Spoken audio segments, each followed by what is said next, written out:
BRS के कारगुजार सदर KTR ने मुतालबा किया कि तेलंगाना कानून साज असम्बली के इजलास कम अज़ कम 1 महीने तक चलाए जाए। केटीआर ने कहा कि वो कांग्रेस की 1 साल की हुकूमत की नाकामियों को सवाल करेंगे। केटीआर ने वाज़ेह किया कि वो तमाम अवामी मसाइल जैसे लगा चल्ला व ऑटो वर्कर्स के मसाइल, Gurukul government hostels, food poisoning के मामलात, काश्तकारी के बहरान और कांग्रेस की जानिब से की गई 420 गारंटीज़ पर सवाल करेंगे। Bureau report HN news. కొన్ని కేవలం కూతవేటు దూరంలోనే అంబేద్కర్ గారి విగ్రహాన్ని అద్భుతంగా ఏర్పాటు చేశారు. చేయడమే కాకుండా ప్రకాష్ అంబేద్కర్ గారిని కూడా ఆహ్వానించి రాజకీయాలకు అతీతంగా బ్రహ్మాండమైన కార్యక్రమాన్ని నిర్వహించడం జరిగింది.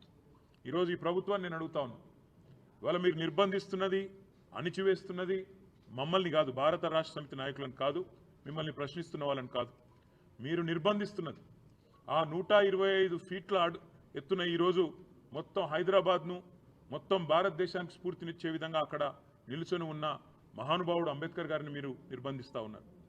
మీకు కోపం ఉంటే మా మీద ఉండవచ్చు, కేసీఆర్ గారి మీద ఉండవచ్చు, భారత రాష్ట్ర సమితి మీద ఉండవచ్చు, మా మీద అక్కసు ఉండొచ్చు. కానీ ఆ అక్కసును ఒక మహానుభావుడు ఏప్రిల్ 14 వారి జయంతి, డిసెంబర్ 6 అంబేద్కర్ గారి వర్ధంతి, మధ్యలో రాజ్యాంగ దినోత్సవం కూడా ఉన్నది. ఈ 3 సందర్భాల్లో కూడా బ్రహ్మాండంగా అక్కడ కార్యక్రమాలు చేయవచ్చు.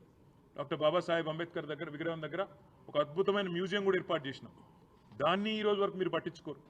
కనీసం తాళాలు కూడా తెరవకుండా గేట్లకు తాళాలు వేసి పెట్టి అపరిశుభ్రంగా ఈరోజు ఆ మహనీయుణ్ణి అవమానించే విధంగా వారిని కూడా నిర్బంధించి పెట్టింది కాంగ్రెస్ పార్టీ అని చెప్పడంలో ఎలాంటి రెండో ఆలోచన కానీ రెండో అభిప్రాయం కానీ మాకు లేనే లేదు. ఇవాళ మహానుభావుడి దగ్గరికి మేము పోతాము అంటే, ప్రజాస్వామికంగా నిరసన చెప్తాము అంటే, మా నాయకుల వ్యక్తిగత స్వేచ్ఛను, మా ప్రజాస్వామిక హక్కును కాలరాస్తున్న ప్రభుత్వానికి నిరసనగా మేము అక్కడికి పోతామంటే 300-400 మంది పోలీసులను పెట్టినారు కదా ముఖ్యమంత్రి గారు.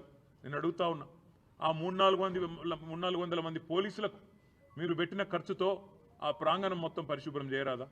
అక్కడ బ్రహ్మాండంగా ఈరోజు ఆ మహానుభావుడికి నివాళి అర్పించే కనీస సంస్కారం లేదా? నీకు నీ ప్రభుత్వానికి కనీసం ఆ ఇంగితం కూడా లేదా?